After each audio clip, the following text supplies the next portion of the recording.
Good morning, kids. This is Grandma Freeman, and I'm kind of mulling over an idea to start a birthday or a Christmas gift, and it's kind of a complicated one, and it's going to take a while. I'm just trying to think about it at this point and mulling it over, as I said. And January is a good time if you're planning to make a quilt. January is a good time to start thinking about it and gathering your materials. Now, this one is very complicated, and I found kind of a pattern I saw a picture in this Easy Bazaar crafts book that by Better Homes and Gardens. And so, let me take you right to the project or the picture page. Okay. This is another grandma. She's making a quilt for a gift or for a bazaar, whatever. And this is kind of unique because you see, it's a quilt made from squares and then it's attached through strips of cloth and with the border of the same fabric. And I'm just, thinking about it now. I haven't made any definite plans to do it or to, but I kind of like the idea. This one is all about cats, and they have ribbons on them. And these are actually probably drawn on, and but I'll show you the instruction page. One moment. Just take a good look at that again with the cats. And the cats are embroidered, by the way. But instead of embroidering, I'm not too good at embroidering, and that takes a very long time. And I had another idea that I might try. This, okay. This is, okay. These are the cats. And it says here, 1 square equals 1 inch. That's a 1 inch square. 1 inch squares. So, and that's how. Now, I could probably draw these on, but it may not turn out very well. I'm not much of an artist as far as drawing goes. My art is fabric arts. And so, and these, I don't know, these are the ones that I would have to make. And that picture back here, and the instructions, they think that I should work with a muslin or natural colored fabric. And I have muslin here, and then again, this is another piece of muslin. So I'm not sure. I just pulled it out of the drawer to see how that would look. I do have some heavy duty white fabric. It's a cotton, I believe, but it's kind of heavy, and that would be easier to paint on because, okay, let me give you another. I could do that, or I found something else. I have these fabric paints right here. So I have to decide whether I'm going to paint it. I bought these a while back to do some art with my granddaughter, with Olivia. And we had a little tool that copied. You see, that's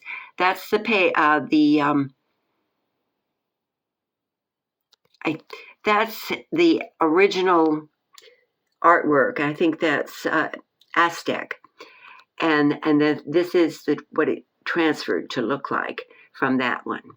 So, and then we did the same here. I did a different way with the horse, and I traced it on this tracing paper right here, fabric paper. And then here's another one. I think my granddaughter did that one. But that's just an example. Now, here's the keepsake transfer collection. And I chose kind of thinking about choosing, or just to give you an example or show you what it is. These are, excuse me, I'm sorry. These are Mother Goose pictures, or transfer art. There's Humpty Dumpty and the clock and the mice, a little Miss Tuffet, Saturn. Oh well. And then there's Mother Goose, or the goose. and then over here the shoe, the old lady who lived in the shoe, and Jack be nimble, Jack be quick, Jack jumped over the candlestick. These are nursery rhymes. And there's, let's see, Little Bo Peep lost her sheep. Oh, and there's, okay, these are nursery rhyme cartoon pictures. So, okay. So if you're familiar with the old English nursery rhymes, there's Cat and the Fiddle, the cow jumped up over the moon, and the spoon in the dish ran away, or the dish ran away with the spoon. So these would be perfect. And then, of course, there's teddy bears.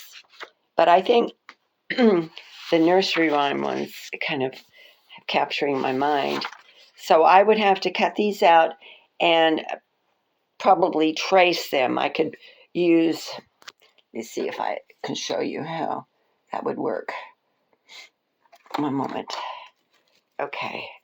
See, I could trace them with this tracing paper. I could trace it. Then I could either applique it like these things. I could make appliques, or I think this one is, let's see, this is the applique right here. And I can still, this is an applique. It's got another piece of fabric under here. And so that would be what I would paint. So I could probably trace it, or if my granddaughter still has that little machine, we could use that. But I think I could trace it. And this is a project that I think I could get Olivia, my 11-year-old now, granddaughter, to come and help me with it. Or I could take the projects with me and we could work on it together. And anyway, that's what I'm thinking about. Now, I could still embroider it with just a chain stitch. So let me put this over here. And these are the fabric colors. So they come in different shades: true red, pink, orange. These are my pink brushes here. Yellow, neon green, purple, blue, brown, black, and then I think some more down here. Actually, they're the same colors. Neon red. They're just, and white too. No, let's see if that's white, blanco. Okay. Okay, so that's my thinking. I'm thinking about this project. It's very complicated, but I have the time to probably get it ready. I'm thinking about making this for my youngest granddaughter, Pennelope. We call her Penny.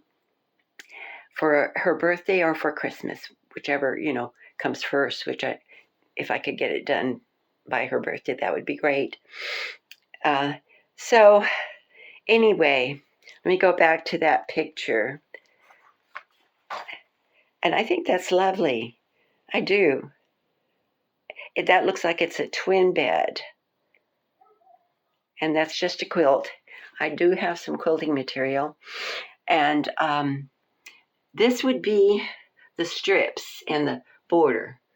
I think, see, it's just cotton. But I have to decide whether I'm going to use the white.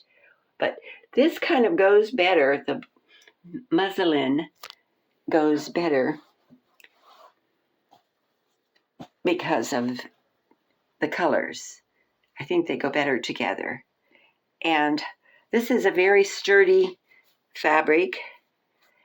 And of course, I'd probably, or the white would be pretty, but with this, I don't think that would look as good as that one.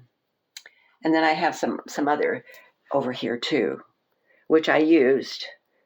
I think I used that to do this one. But this is lighter weight than this piece right here. And if I'm painting it, the heavier weight would be better. So I have to make those decisions. I got everything out to see if I could, if I had everything to do it with. And I think I could, I think this paint, this is fabric paint. I said that before. I think that would do well on that muslin. That's what they suggest for this. And this is actually an off-white. I think it is an off-white. I'm not sure. And I would just probably get the quilt done. And it looks like she's working on a pillowcase there. So if you need to see this book again, it's Easy Bazaar Crafts by Better Homes and Gardens. And they don't look too easy to me, but if you have the time and you like the hobby, and I like the sewing arts, and I've made several quilts, and I made one for Olivia, and I haven't made a quilt for Penelope yet. I made one for all three of the older children, but Penelope is 2 years old now, so she'll be 3 by the time I get this done, and she's in out of the crib and into a little bed now, so that would be perfect, so that I can say I made all 4 of my granddaughter's quilts. Anyway, I hope you enjoyed this video. It's kind of scratchy, like my mind right now, trying to decide what to do. But if I do decide to follow through with this project, I will try to bring you along step by step. I hope you enjoyed this. Please like and subscribe. Have a wonderful day now.